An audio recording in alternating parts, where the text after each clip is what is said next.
ఆ, నీవు ఆ పెద్ద నగరమైన ఆ, నినివేకు వెళ్ళి, ఆ, నేను నీతో చెప్పిన సందేశమును ఆ. ఆ నగర ప్రజలకు బోధించమని చెప్పాను. మొట్టమొదట ఏదైతే దేవుడు యోనాకి చెప్పాడో అదే మాటను మళ్ళీ ఇక్కడ రెండవ మారు ఆయన చెప్తూ ఉన్నాడు. చూడండి, 3వ అధ్యాయం 1 నుంచి 10 వచనాల్లో ఉంది. ప్రభువు వాణి రెండవ మారు యోనాకు ప్రత్యక్షమై, నీవు ఆ పెద్ద నగరమైన నినివేకు వెళ్ళి నేను నీతో చెప్పిన సందేశమును ఆ నగర ప్రజలకు బోధించుము. మొట్టమొదటి చెప్పింది కూడా ఇదే. అప్పుడు విన్నాడు ఆ మాట? వినలేదు. కానీ ఇప్పుడు ఏం చేస్తున్నాడు? తర్వాత చదువుమా. యోనా ప్రభువు శిరసా వహించి ఆ ప్రభువు ఆజ్ఞను శిరసా వహించి నినివేకు వెళ్ళెను. నినివేకు వెళ్ళాను. ఇంతకు ముందేమన్నాడు? పారిపోవాలనుకున్నాడు. కానీ దేవుడు పట్టుకుని ఆయన తీసుకొచ్చినటువంటి విధానాన్ని మనం చూసినట్లయితే రెండవ మారు దేవుడు ప్రత్యక్షమై ఆయనకు చెప్తున్నాడు, నీవు నినివే పట్టణానికి వెళ్ళి నేను చెప్పమన్నటువంటి సందేశాన్ని నువ్వు వారికి తెలియచేయి. కాబట్టి నినివే పట్టణ ప్రజలు నశించుకోగట దేవునికి ఇష్టం లేదు. ఆ నినివే ప్రజలు ఎవరంటే మనమే, మన పాలెం ప్రజలే. ఇదే నినివే పట్టణం.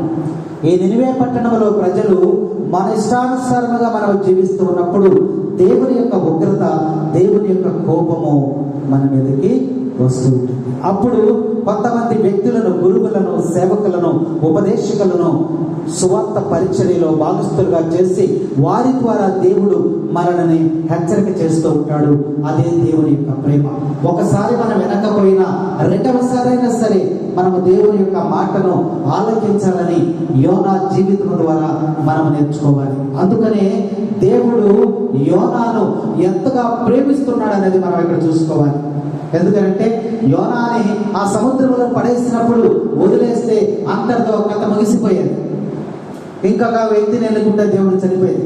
కానీ ఒక్క వ్యక్తి కూడా నశించిపోవుట దేవునికి ఇష్టం లేదు. అందుకని దేవుని యొక్క ప్రేమ ఇక్కడ మనకు కనబడతా ఉంది. యోనా రక్షించబడటం కాదు, యోనా చనిపోకుండా తనని రక్షించబడటం అనేది దేవుని యొక్క ప్రేమ అని మనకి వ్యక్తమవుతా ఉంది. అందుకనే మన జీవితంలో కూడా, మన అనుదిన జీవితంలో కూడా, రోజువారీ ప్రయాణాలలో కూడా, మన కుటుంబ జీవితంలో కూడా మనం చేసేటువంటి పనులను బట్టి దేవుడు మనల్ని కాచి కాపాడి సురక్షితంగా మనల్ని దీవిస్తున్నాడు, ఆశీర్వదిస్తున్నాడు. పిల్ల పాపలతో, చదువుల సంధ్యలతో, మరి పాడి పంటలతో సమృద్ధిగా దేవుడు మనల్ని కాచి కాపాడుతున్నాడు. అందుకే మనం ఈరోజు సురక్షితంగా ఉన్నామని ఈ యొక్క లేఖన భాగం మనకు తెలియజేస్తూ ఉంది. దేవుడు నిన్ను ప్రేమించినట్లయితే నువ్వు ఎప్పుడో నశించి ఉండేటువంటి వాడు. అందుకని నువ్వు దేవుని విశ్వసించి దేవుని ఇష్టానికి లోబడి జీవించబోయినప్పటికీ కూడా దేవుడు అనేక సార్లు నిన్ను ప్రేరేపిస్తూ ఉన్నాడు. అనేక వ్యక్తుల ద్వారా నిన్ను ప్రేరేపిస్తున్నాడు, సిద్ధపడుతున్నాడని వాక్య భాగం మనకి తెలియజేస్తూ ఉంది. ఎందుకంటే నేలల్లో కొట్టుకుపోతే ఆ రోజే మరి ఆ యొక్క యోనా చరిత్ర అతడితో ముగిసిపోయింది. కానీ ఎప్పుడైతే విధేయత చూపించాడో, అయ్యా నువ్వు చెప్పినట్లు నినివే పట్టణానికి వెళతాను, నువ్వు ఇచ్చినటువంటి ఆ సువార్తను లేదా ఆ ప్రవచనాన్ని నేను అక్కడ ప్రకటిస్తాను అని దేవుని యొక్క చిత్తానికి లోబడి చేప కడుపులో మోకరించి ప్రార్థన చేసిన విధానాన్ని దేవుడు ఆలకించి ఆయన సురక్షితంగా బయటికి తీసుకుని వచ్చాడు. కాబట్టి ఆయన ప్రేమ ఇక్కడ మనం గమనించాలి. దేవుడు ఎంత ప్రేమను మనకు చూపిస్తున్నాడు అనేది మనకే కాదు, నినివే పట్టణ అన్య ప్రజలకు కూడా దేవుడు మరి తన ప్రేమను కనపరుస్తున్నాడు. ఆయన ప్రేమ ఉంటే మనకి ఏమీ కూడా అవసరం లేదని వాక్యం మనకి హెచ్చరిక చేస్తా ఉంది. 5 నుంచి 10 వచనాల్లో చక్కగా రాయబడి ఉంది. చూడండి అది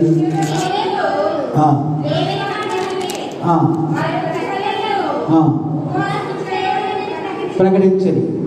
అధికుల నుండి అల్పుల వరకు అందరూ గోనెను ధరించాలి. యోనా ఈ విధముగా ప్రకటించడం అనేది, మరి దేవుని వాక్కు వినిపించడం అనేది మరి ప్రజల ఉదయాల్లో ఇక్కడ దూసుకుపోతుందని వాక్యం మనకు చక్కగా హెచ్చరిక చేస్తా ఉంది.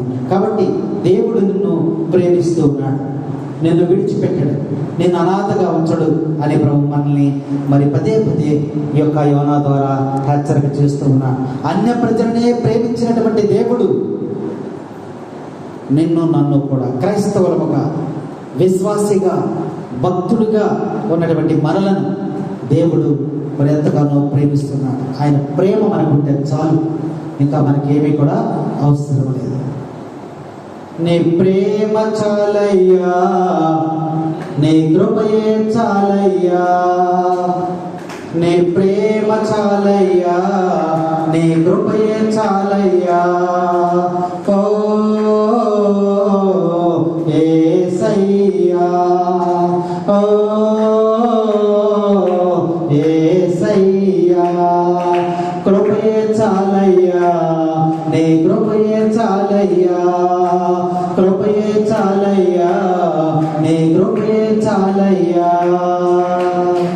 నీ ప్రేమ చాలయ్యా, నీ కృపయే చాలయ్యా. మారాను మధురముగా మార్చావయ్యా, బండ నుండి జలమును కాచావయ్యా. మారాను మధురముగా మార్చావయ్యా, బండ నుండి జలమును కాచావయ్యా. నీ ప్రేమ చాలయ్యా, నీ కృపయే చాలయ్యా, నీ ప్రేమ చాలయ్యా, నీ కృపయే చాలయ్యా. ఓ యేసయ్యా, ఓ యేసయ్యా, కృపయే చాలయ్యా, నీ కృపయే చాలయ్యా.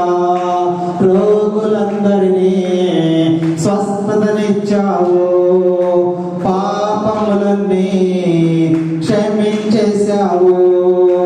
రోగులందరికీ స్వస్థతనిచ్చావు, పాపములన్నీ క్షమించేశావు. నీ ప్రేమ చాలయ్యా, నీ కృపయే చాలయ్యా, నీ ప్రేమ చాలయ్యా, నీ కృపయే చాలయ్యా. ఓ యేసయ్యా, ఓ యేసయ్యా, కృపయే చాలయ్యా, నీ కృపయే చాలయ్యా. కానాను విందులోకి వచ్చావయ్యా, నీటిని మధురముగా మార్చావయ్యా. కానాను విందులోకి వచ్చావయ్యా, నీటిని మధురముగా మార్చావయ్యా.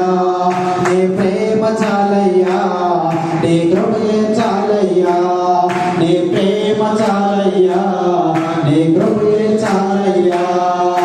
ఓ యేసయ్యా, ఓ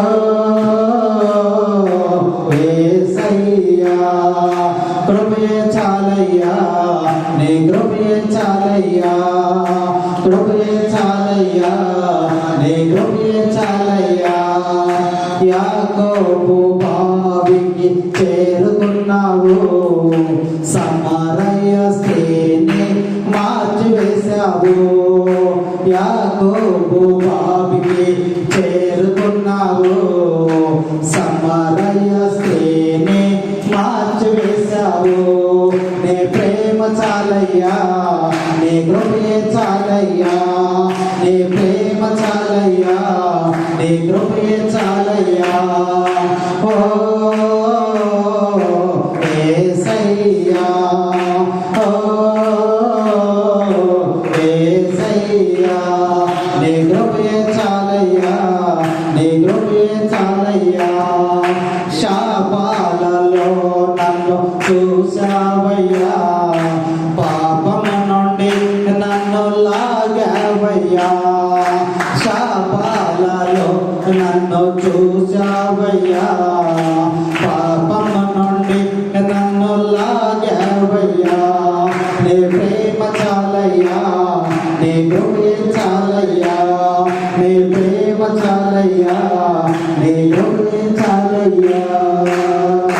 ప్రైజ్ ద లార్డ్.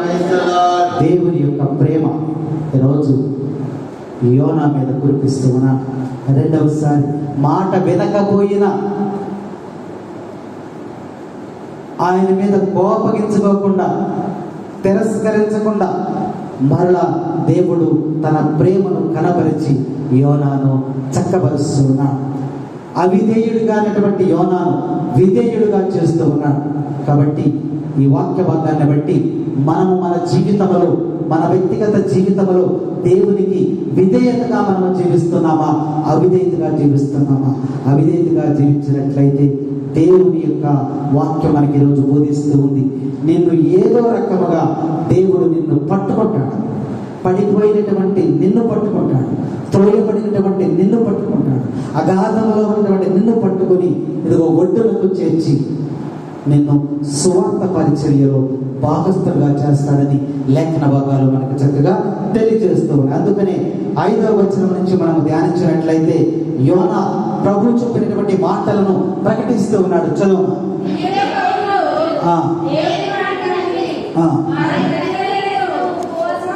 ఒకరి చదువు.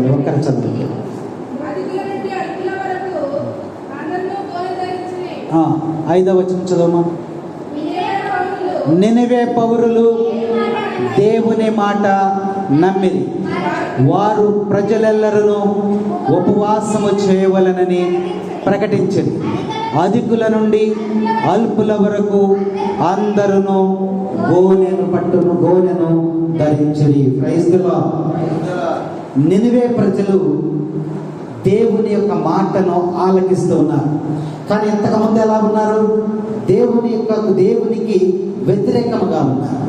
వ్యతిరేకంగా ఉన్న ప్రజలు దేవుని మాటను ఆలకించిన తర్వాత వాక్యము వినుట వలన ఏం జరుగుతుంది? విశ్వాసం. విశ్వాసం వలన ఏం జరుగుతుంది? నీ విశ్వాసమే నిన్ను స్వస్థపరుచుతుంది. కాబట్టి నీకు స్వస్థత కావాలంటే, మేలు కావాలంటే, ఆశీర్వాదం కావాలంటే నువ్వేం చేయాలి? వాక్యము వినాలి. వాక్యము వినాలి. వింటే నీలో ఏమొస్తుంది? విశ్వాసం వస్తుంది, భక్తి వస్తుంది. అప్పుడు ఆ విశ్వాసము వలన నీవు ప్రభువుని వెంబడిస్తావు. అప్పుడు ప్రభువు నీ విశ్వాసమును బట్టి నీకేం చేస్తాడు? నువ్వు అడిగినటువంటి దాన్ని ఆయన ఇస్తాడని వాక్యం చక్కగా మనకి తెలియజేస్తాం. అందుకనే వీళ్ళు ఏం చేశారంట? నినివే పౌరులు దేవుని మాటను నమ్మిరి. మనం ఏం చేయాలి? దేవుని మాటను ఏం చేయాలి? నమ్మటం అంటే ఏంటి?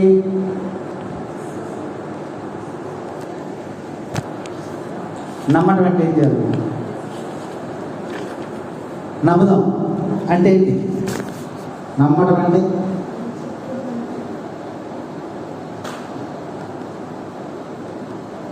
నమ్మటం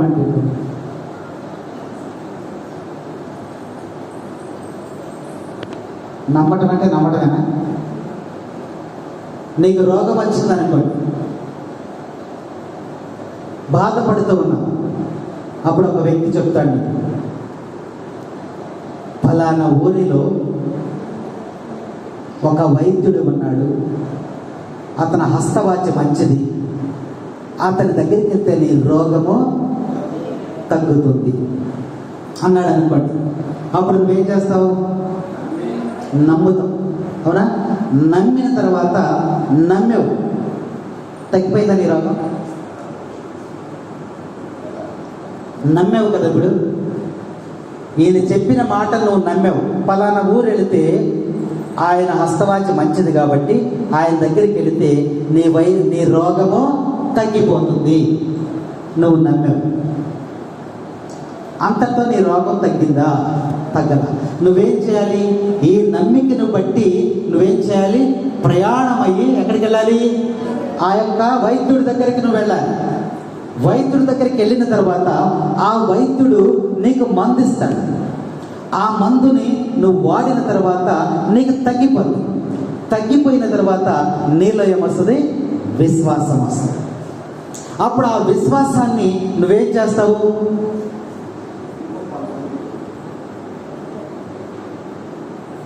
మనమైతే చెప్పం. మనం అది చెప్తే ఆడికి కూడా తగ్గిపోద్ది, ఆడు చావాలి, ఈ రోగం దానికి బాగా చెప్పకూడదు అని మనమైతే చెప్పము. నువ్వు పొందినటువంటి ఆ విశ్వాసాన్ని నువ్వేం చేయాలి? ప్రకటించాలి. Praise the lord, praise the lord. ఇప్పుడు యోనా చేసేది అదే. అక్కడికి వెళ్ళి దేవుని యొక్క మాటను ప్రకటిస్తూ ఉన్నారు, వారందరూ కూడా నమ్ముతూ ఉన్నారు. అందుకనే మనం ఏం చేయాలంటే మొట్టమొదట దేవుని వాక్యాన్ని వింటూ ఉన్నప్పుడు, దేవుని యొక్క మాటలు మనం వింటూ ఉన్నప్పుడు నమ్మిక కలిగి ఉండాలి. నమ్మిక కలిగి దేవుడు ఇలా స్వస్థపరుస్తాడంట, దేవుడు ఇలా కాపాడుతాడంట, దేవుడు ఇలా సంరక్షిస్తాడంట, దేవుడు ఇలా స్వస్థత ఇస్తాడంట. ఆయన చెప్పాడు, ఆ సేవకుడు చెప్పాడు, ఆ గురువు చెప్పాడు, కాబట్టి నేను ప్రభువుని ఆరాధిస్తా, ప్రభువుని మహిమపరుస్తా, దేవుని మాటలు ఆలకించడానికి ప్రభువు దగ్గరికి నేను వెళతా అని నువ్వు ప్రభువు దగ్గరికి నడిచి రావాలి. అదే నమ్మిక.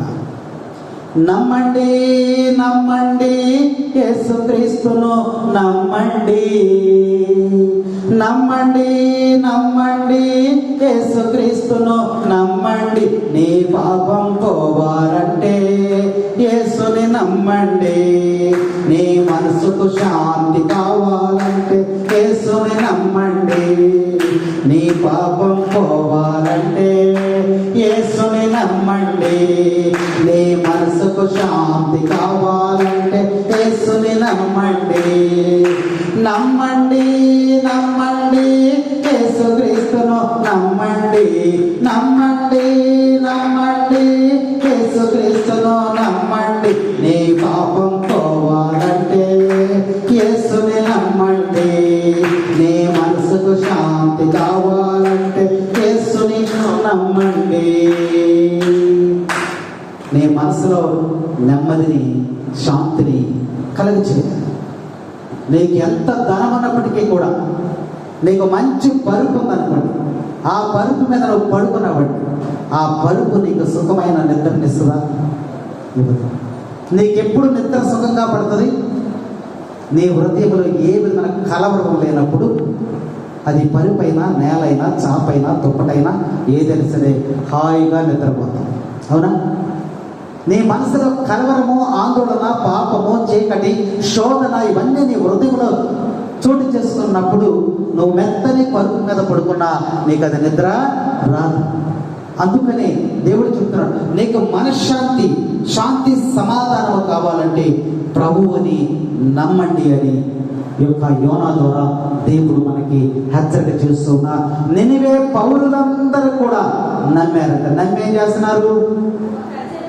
ప్రజలందరూ ఉపవాసము చేయవలనని ప్రకటించారు. ఎప్పుడైతే ఈ యొక్క యోనా వెళ్ళి, అయా మీ మీదకి ఉగ్రత రాబోతుంది, దేవుని యొక్క ఉగ్రత, దేవుని యొక్క కోపము మీ మీదకి రాబోతుంది, 40 దినములలో ఈ పట్టణం అంతా కూడా నాశనం అయిపోతుందని ప్రకటించినప్పుడు, అయ్యా మేమేం చేయాలి, మేము నశించకుండా ఉండడానికి మేమేం చేయాలి అని అడిగినప్పుడు ఆయన ఉపవాసం ఉండి ప్రార్థన చేయమన్నారు.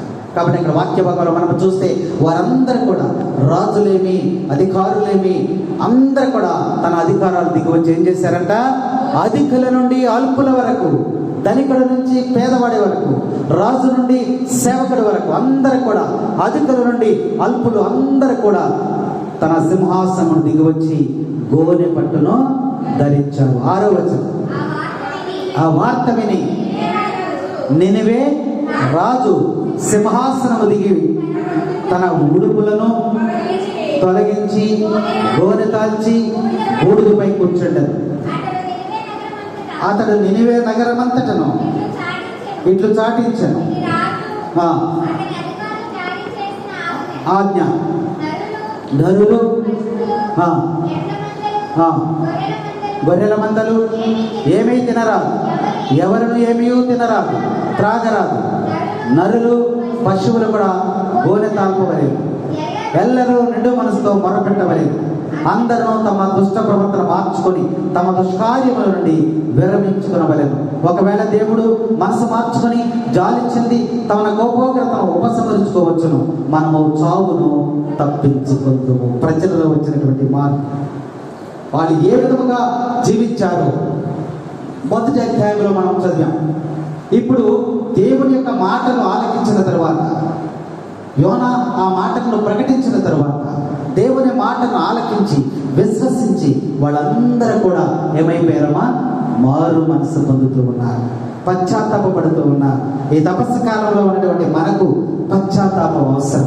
మనం చేసినటువంటి తప్పిదములను బట్టి పశ్చాత్తాపడి ప్రభు దగ్గర మనం ప్రార్థించినప్పుడు మనకి దేవుడు శాంతిని, సమాధానాన్ని దయచేస్తాడని లేఖనాలు మనకి తెలియజేస్తూ ఉన్నాయి. వారు అంటున్నారు, మనము చావు నుండి తప్పించుకొనవచ్చును అనే గొప్ప ఆలోచన. కాబట్టి ఈ వాక్య భాగంలో చూసినట్లయితే మనము ప్రభు యొక్క మాటలు విని మన చావు నుండి మనము తప్పించుకోవచ్చని ప్రభు లేఖ ద్వారా మనకి తెలియజేస్తున్నాడు. 4వ అధ్యాయము 1వ వచనం చదువుతున్నాం. యోనా ఆగ్రహము ప్రభు యొక్క కరుణ అనేది మనకి ఇక్కడ స్పష్టముగా దేవుడు అక్కడ రాసి ఉంచాడు. యోనాకి కోపం వస్తుంది. యోనాకి కోపం వస్తుంది ఇక్కడ. ఎందుకు యోనాకి ఇంత కోపం చూసారా? నినివే పట్టణ ప్రజలు వాడు చావును తప్పించుకొని రక్షించబడుతుంటే నీకెందుకంత అసూయ, నీకెందుకంత కోపం, నీకెందుకంత పగ, నువ్వెందుకు ముఖం చుంచుకుంటున్నావు? ఈ లక్షణాలన్నీ ఎవరిలో ఉన్నాయి? ఈ లక్షణాలన్నీ ఎవరిలో? మనలోనే ఉన్నాయి. ఎదటోడు బాగుపడుతుంటే వారంలో ఏమో ఇంకా అసూయ ఏ పోతారండి కాదు. వాడు పచ్చగా ఉంటే అది ఇంకా రాలేదంటే నేను చూస్తున్నా. ఏం పోతారంట అందులో? ఏమ్మా ఏం పోతారు? నిప్పులు పోతారు. అంటే పచ్చదనంగా ఉన్నది ఏమైపోతుంది? నిప్పులు పోతే కాదు. ఆడు నశించిపోవాలి, వాడు నష్టపోవాలి. ఆడు ఒక వ్యాపారం చేస్తాడు నాకు ఈ 3 రోజులు అట్టాకి ఉంటుంది, తర్వాత ఆడు యోనాలాగానే మనం కూడా దేవుడు తన అనంతమైనటువంటి ప్రేమ చేత నినివే పట్టణాలని చావు నుంచి కాపాడుతూ వాళ్ళని సంరక్షిస్తుంటే, మీరు మారు మనసు పొందండిరా, మీరు హృదయ పరివర్తన చెందండి, మీరు చావు నుంచి తప్పించుకోనండి, నా ప్రేమను మీకు పంచుతూ ఉన్నాను అని, నా జాలిని మీకు పంచుతూ ఉన్నాను, నా దయను మీకు కనబరుస్తూ ఉన్నాను, మీరు మారు మనసు పొందండి అని చెబుతా ఉంటే నీకెందుకు కోపము? నువ్వేమిస్తున్నావు అక్కడ? నువ్వు దేవుడు చెప్పమన్నటువంటి మాటలు చెప్పటం వరకే, మిగిలిన కార్యమంతా కూడా అక్కడ జరిగిస్తాడు ఆయన. ఆయన సమస్తము ఎరిగినటువంటి వాడు. కాబట్టి నువ్వెందుకు కోపోద్రేకుడు అవుతున్నావు? కాబట్టి ఈ వచనాలలో కోపోద్రేకుడైనటువంటి ఆగ్రహమును కనబరుస్తున్నటువంటి యోనాని మనం ఇక్కడ చూస్తూ ఉన్నాం. కాబట్టి యోనా ఇదంతా చూశాడు. ప్రజలు 40 రోజుల టైం ఉంది వాళ్ళకి. ఇంకా ప్రకటించిన తరువాత 40 రోజుల్లో మీరు హృదయ పరివర్తన చెందుడి, లేకపోతే దేవుని యొక్క ఉగ్రత మీ మీదకి రాబోతూ ఉంది అని చెప్తుంటే 40 రోజులు ఉంది.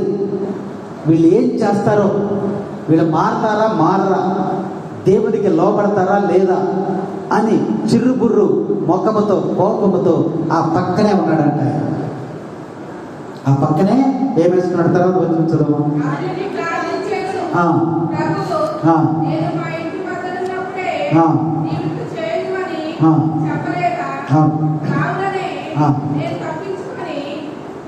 చదువు చదువు.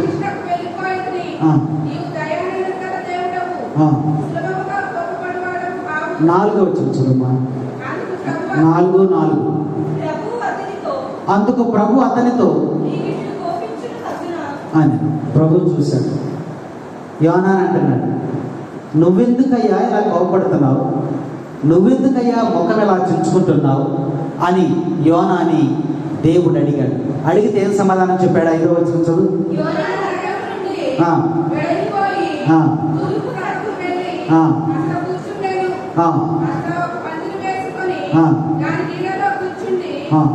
నగరమునకు ఏమి జరుగునో చూతుమని వేచి ఉండెను. మన ఊర్లో అక్కడ పోట్లాడు జరుగుతుంది అనుకోండి. కొంతమంది ఏం చేస్తారు? కొంతమంది ఏం చేస్తారు?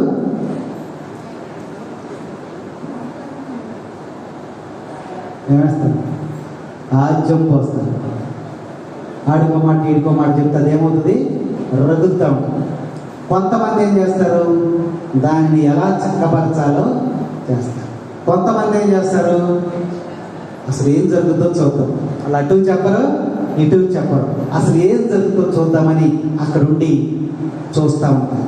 అందుకని ఇక్కడ యోనా కూడా ఏం చేస్తున్నాడు, ఆయన చెప్పమన్నాడు, నేను చెప్పాను.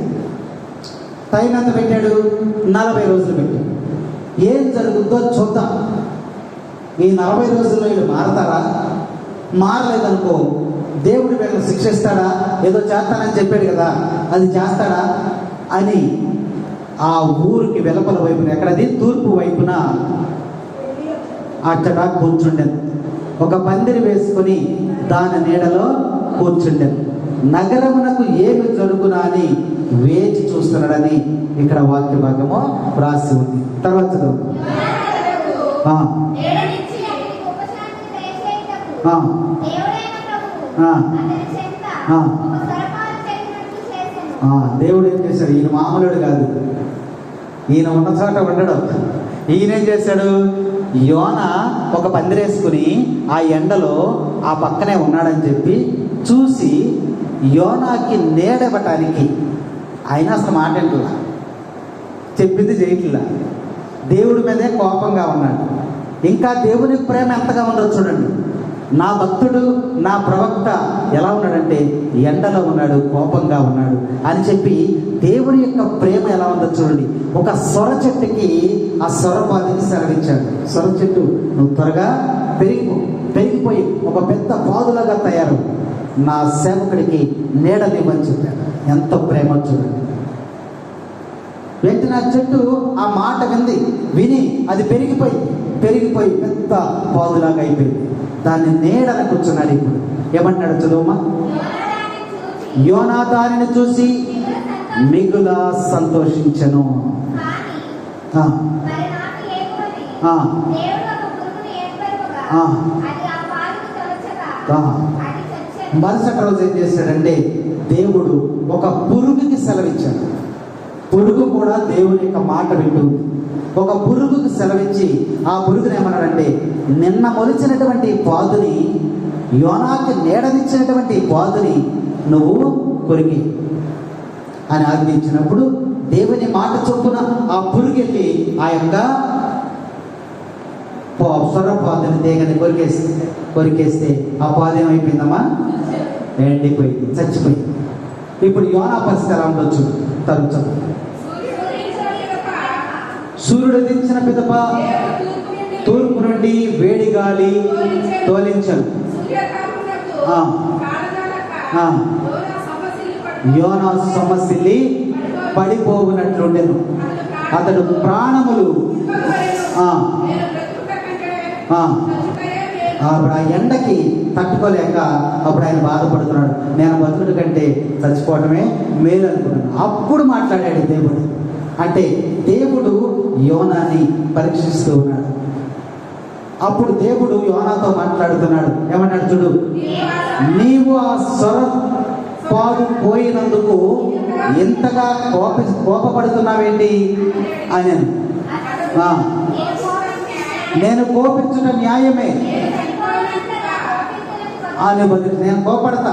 ఎందుకనంటే నిన్న నాకు నీడనిచ్చింది, ఇవాళ నాకు నీడవడకుండా చచ్చిపోయింది, కాబట్టి నాకు కోపం వస్తా, నేను కోపపడతాను అంటున్నాడు. అప్పుడు దేవుడు ఏమంటున్నాడంటే, ఆ బాధను నువ్వు పెట్టావా, దానికి నీరు నువ్వు పోసావా, దాన్ని నువ్వు పెంచావా, అది దానంతటా చనిపోయినప్పుడు నీకెందుకు కోపము? అంటే ఒక రోజు నీడిచ్చి రెండవ రోజు నీకు నీడవపోయేసరికి నీకు ఎంత కోపం వస్తే, ఆ నినివే ప్రజలను నేను ఇంతకాలం నుంచి పెంచి పోషించి ప్రేమిస్తున్నా, నాకెంత కోపం రావాలి అని యోనాకి దేవుడు బుద్ధి చెప్తూ ఉన్నాడు. ఇక్కడ వాక్య భాగంలో చూసినట్లయితే తర్వాత అప్పుడు ప్రభు అతనితో, ఈ సొరపాదు ఒక రేయి పెరిగి ఒక రేయి చచ్చినది, నీవు దాని వరకు ఎట్టి కష్టమో చేయలేదు కదా, పెంచను లేదు కదా, అయినను అది పోయినందులకు ఎంతగా చింతించుతున్నావే. అబము శుభము తెలియని 1,20,000 కంటే ఎక్కువ మంది ఉన్నారు అక్కడ. ఇంకను పెక్కు పశువులు ఉన్నాయి. మరి నేను ఆ బద్దరకరమైన నినివే మీద జాలి చూపవలదా ప్రభు ఇక్కడ తెలుస్తూ ఉన్నాడు. అక్కడ ఎంతమంది ఉన్నారు? 1,20,000 మంది ప్రజలు ఉన్నారు. వాళ్ళు కాకుండా ఇక ప్రజలు ఉన్నారు. వారందరినీ నేను కాపాడవద్దా? నా జాలి వారి మీద నేను చూపించవద్దా? ఆ పట్టణాన్ని నేను కాపాడవద్దా? వాళ్ళందరినీ చంపేయమంటావా అని చెప్పి యోనాని దేవుడు ఇక్కడ ప్రశ్నిస్తూ ఉన్నాడు. కాబట్టి ప్రభువునందు ప్రియ సహోదరి సహోదరులారా, ఈ వాక్య భాగాలను మనం 4 అధ్యాయాలలో కొన్ని వాక్య భాగాలు మనం ధ్యానించినప్పుడు మనము మరి యొక్క యోనాని దేవుడు ఏ విధముగా పట్టుకున్నాడో, ఏ విధముగా మరి నినివే పట్టణాన్ని కాపాడటానికి దేవుడి చేత ఏ విధంగా వాడబడ్డాడో వాక్యం మనకి చక్కగా బోధిస్తూ ఉంది. అలాగే నీవు కూడా నీ సంఘమును కాపాడటానికి నువ్వు దేవునికి అనుకూలముగా ఉండాలి. నీ సంఘము స్థిరముగా ఉండటానికి, నీ సంఘము రాతి మీద కట్టబడటానికి నీవే పునాది వేయబడాలి. నీ ద్వారానే నీ సంఘము కాపాడబడాలని ప్రభు మనకి హెచ్చరిక చేస్తూ ఉన్నాడు. ఒకవేళ నీ సంఘమును కాపాడకుండా, నీ బాధ్యతను నువ్వు నిర్వర్తించకుండా నువ్వు నిద్రిస్తున్నావా? యోనా ఆ పడవలో, ఓడలో నిద్రిస్తున్న విధముగా నాకెందుకులే అని నువ్వు నిద్రిస్తూ ఉన్నావా? దేవుడు ఈ సమయంలో మనకి హెచ్చరిక చేస్తూ ఉన్నాడు. కాబట్టి దేవుడు శిష్యులను కూడా ఒక మాట అంటూ ఉన్నాడు. ఏమంటున్నాడు? మత్తయి శుభవార్త 26వ అధ్యాయం 36వ వచనంలో చూడండి ఒకసారి. అప్పుడు యేసు శిష్యులతో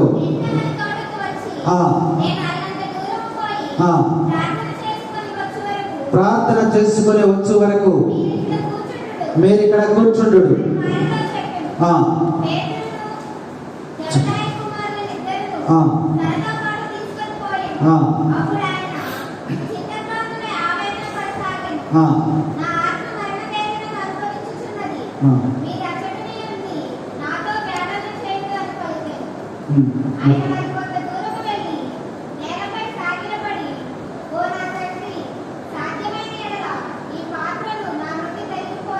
ముప్పై 36 ఇక్కడ వాక్యంలో చూసినట్లయితే గెత్సెమనీ తోటలో అక్కడ ఏం జరుగుతుంది? ప్రార్థిస్తూ ఉన్నారు. ప్రార్థిస్తూ తనతో కూడా ఒక శిష్యుల్ని ఏమని చెప్తున్నాడు ప్రభు అక్కడ?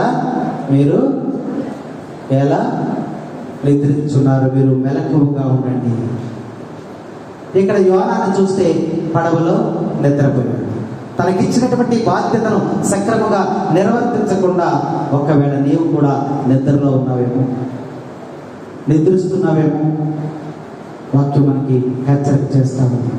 నిద్ర పాపమునకు సాదృశ్యముగా ఉంది. వాక్య భాగంలో నిద్ర సాదృశ్యముగా ఉంది. సంసోను ఎక్కడ పడుకున్నాడు? వెళ్ళి డెలీలా యొక్క తొడ మీద నిద్రించను. పాపమునకు సాదృశ్యముగా ఉంది. యోనా కూడా ఇక్కడ ఏం చేస్తున్నాడు? తన బాధ్యతను మర్చిపోయాడు. దేవుని మాటను పక్కన పెట్టేసి నిద్రిస్తున్నాడు. ఈ నిద్ర అనేది పాపములకు సాదృశ్యముగా ఉందని వాక్యభాగం మనకి తెలియజేస్తా ఉంది. ఇంకా చూసినట్లయితే నిద్ర అవిశ్వాసములకు గుర్తుగా ఉంది. ఈ నిద్ర అనేది మనం ఏం చేస్తాం? అవిశ్వాసం. ఆదివారం నాడు దేవాలయంలోకి వస్తాం. ఎక్కువగా నిద్ర పట్టిన వాళ్ళందరూ తొందరగా వస్తారు. ఎందుకంటే దేవాలయంలోకి రాగానే ఆ పాటలు, ఆ చప్పట్లు, ఆ వాక్యము, ఆ సౌండ్ బాక్సులు, ఆ ఫ్యాన్ గాలి ఇవన్నీ తగలటం ఏం చేస్తారు? ఇక నిద్రపోతారు. ఒక ఆమె ఉంటుంది ముసలమ్మ, అయ్యా గుళ్ళోకి వచ్చిన కాసేపే నిద్ర పడుతుందయ్యా, ఇంటికి వెళ్ళినప్పుడు నిద్ర పట్టడం లేదంట. నిద్ర దేనికి సాదృశ్యం అంటే అవిశ్వాసానికి సాదృశ్యంగా ఈ యొక్క యోనా ద్వారా దేవుడు మనకి తెలియజేస్తూ ఉన్నాడు. ఒకవేళ నువ్వు అలాంటి నిద్రావస్థలో ఉన్నావేమో, అవిశ్వాసంలో ఉన్నావేమో, యోనాలో ఉన్నటువంటి ఆ యొక్క నిద్రను దేవుడు తొలగించి, అవిశ్వాసమును తొలగించి విశ్వాసంలోకి నడిపించినటువంటి విధానముగా దేవుడు నిన్ను కూడా నడిపించడానికి ప్రయాసపడుతూ ఉన్నాడు. నిద్ర ప్రార్థన లేదని చూపిస్తూ ఉంది. నిద్ర వస్తే ప్రార్థన చేయండి, నిద్ర వస్తే ప్రార్థన చేయండి. దేవాలయం మీరు అందరూ కూర్చున్నారు. ఎంతమంది నిద్రపోతున్నారో, ఎంతమంది మెరుగుకున్నారో తెలియదు. ఎందుకంటే చేపలు నిద్రపోతారు. చేపలు ఎలా నిద్రపోతాయి? మీరు అందరూ కళ్ళు తెరిచేవాళ్ళు, కానీ నిద్రపోతున్నారేమో. ఎందుకంటే అంటలా అందుకని నిద్రపోతున్నారేమో. ఈ నిద్ర అనేది ప్రార్థన లేమి అంటే ప్రార్థన చేయనివ్వదట. నిద్ర చేస్తూ ఉంటుంది, ప్రార్థన చేయనివ్వదు. ప్రార్థన లేమిని సూచించే విధంగా మనకి ఇక్కడ తెలియజేస్తా ఉంది.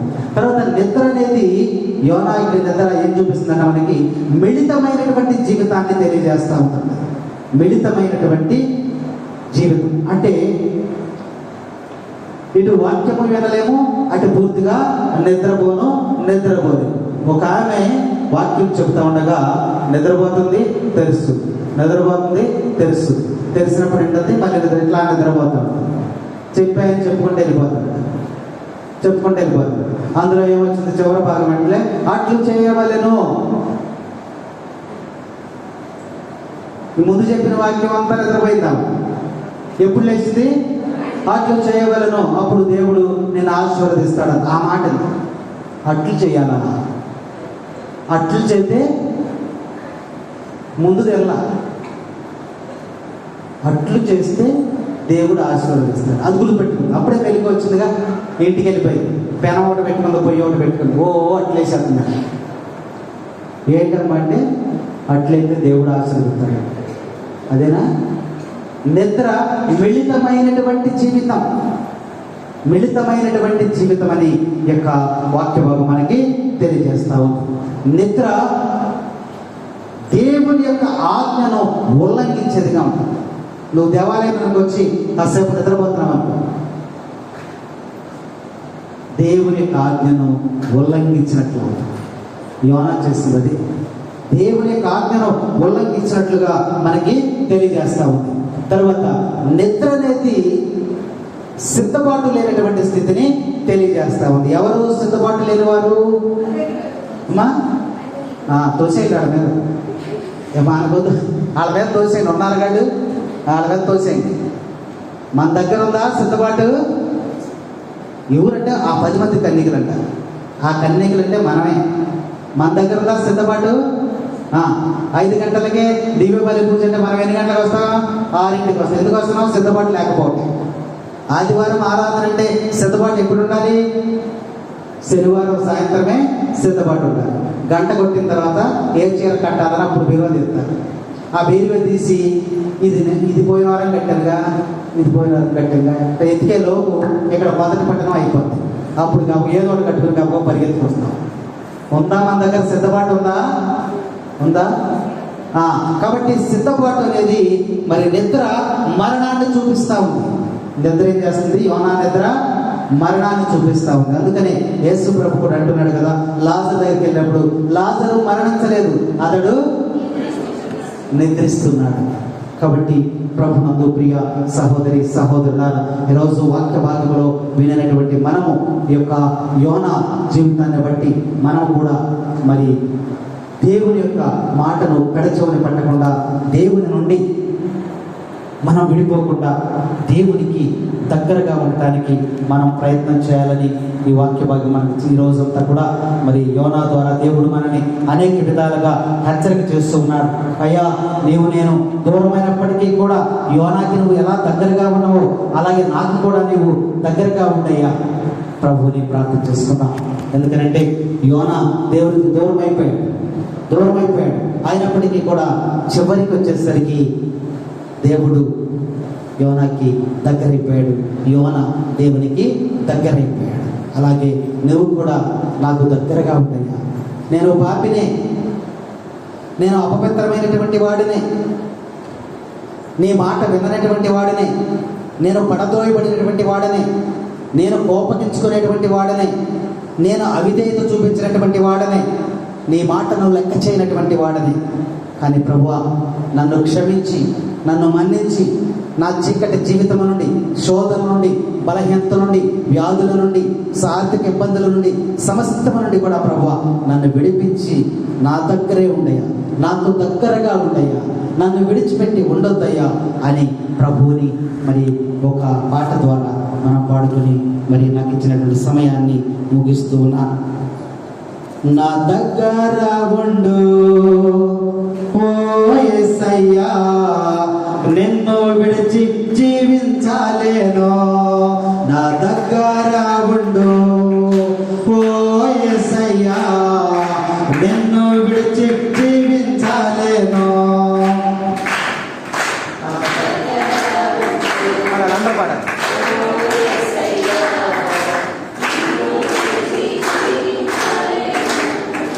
దగ్గర ఉండు ఓ యేసయ్యా నిన్ను విడిచి జీవించలేను నా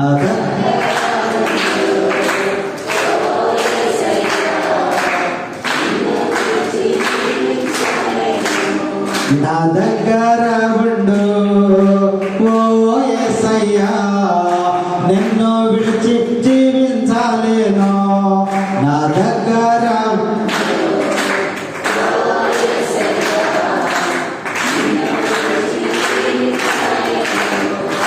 చీకటి సమయములో వెలుగుగా ఉండు మరణ సమయములో జీవముగా ఉండు చీకటి సమయములో వెలుగుగా ఉండు మరణ సమయములో జీవముగా ఉండు చీకటి సమయములో వెలుగుగా ఉండు మరణ సమయములో జీవముగా ఉండు చీకటి సమయములో వెలుగుగా ఉండు మరణ సమయములో జీవముగా ఉండు నా దగ్గర ఉండు ఓ యేసయ్యా నిన్ను విడిచి జీవించలేను నా దగ్గర ఉండు ఓ యేసయ్యా నిన్ను విడిచి జీవించలేను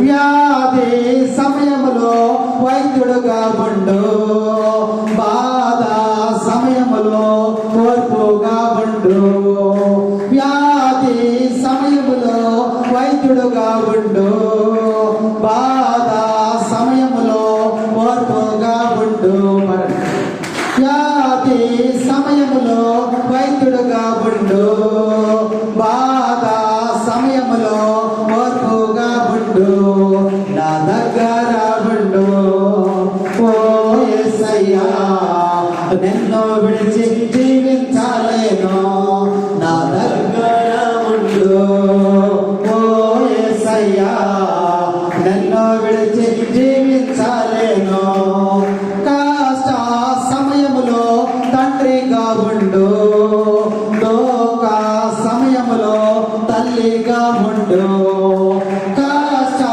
సమయములో తండ్రిగా ఉండు లోక సమయములో తల్లిగా ఉండు కష్ట సమయములో తండ్రిగా ఉండు లోక సమయములో తల్లిగా ఉండు నా దగ్గర ఉండు ఓ యేసయ్యా నిన్ను విడిచి జీవించలేను నా దగ్గర ఉండు ఓ యేసయ్యా నిన్ను విడిచి